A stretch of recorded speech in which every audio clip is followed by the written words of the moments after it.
দেখুন, সাধারণ মানুষকে, বীরভূম জেলার মানুষকে আমি আবেদন জানাবো আপনাদের মাধ্যমে।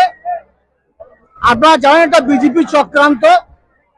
বিজেপি এসআইএ ব্যাক ধরে এনআরসি করতে চাইছে, অর্থাৎ আপনাদেরকে হয় ডিটেকশন ক্যাম্পে কিংবা বাংলাদেশে পাঠানোর যে পরিকল্পনা করেছে।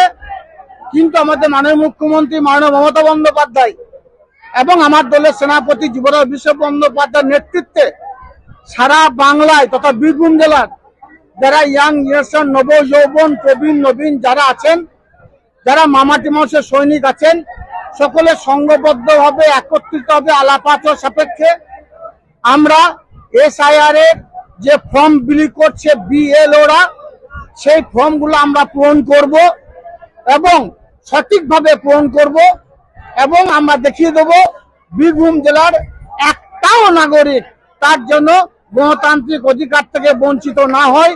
বীরভূম জেলার একজন নাগরিক তার জন্য গণতান্ত্রিক অধিকার সহ। অভিষেক ব্যানার্জি দেখে দেন, এটা আমি জোর গলায় বলতে পারি। আর একটা কথা ভাববেন, এসআর করার পর কিন্তু এনআরসি হবে, যেটা আসামে হয়েছে। এবারে এসআরে যদি নাম বাদ যায়, এনআরসিতে ডাকবে এবং তখন মানুষ প্রচণ্ড বিড়ম্বনায় করবে। এই জন্য সব মানুষকে বলবো যেন এসআর করে নিজের ভোটার লিস্টে নামটা তুলে। দেখুন, আসামে কিন্তু 14 লাখ হিন্দু লোক জেলে আছে। এটা কিন্তু ভুল ধারণা যে খালি মুসলিমরাই জেলে থাকবে, হিন্দুরা থাকবে না, তা নয়।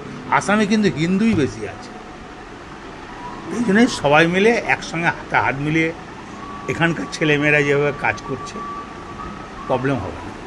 সামনে ভোট, এসআইআর এত কম সময়ে এসআইআর করে তোলা, তারপরে ভোট, এই বিষয়ে কি বলবেন? দেখুন, সেটা তো মমতা ব্যানার্জি রাজ্যে যারা আছে তারা দেখবে, অভিষেক ব্যানার্জি আছে তারা দেখবে। আর বীরভূমবাসীকে কি বার্তা দেবেন? বীরভূমবাসীকে বলবো সবাই ভোটের নাম তুলুন, সুষ্ঠুভাবে থাকুন, সব সহযোগিতা করুন।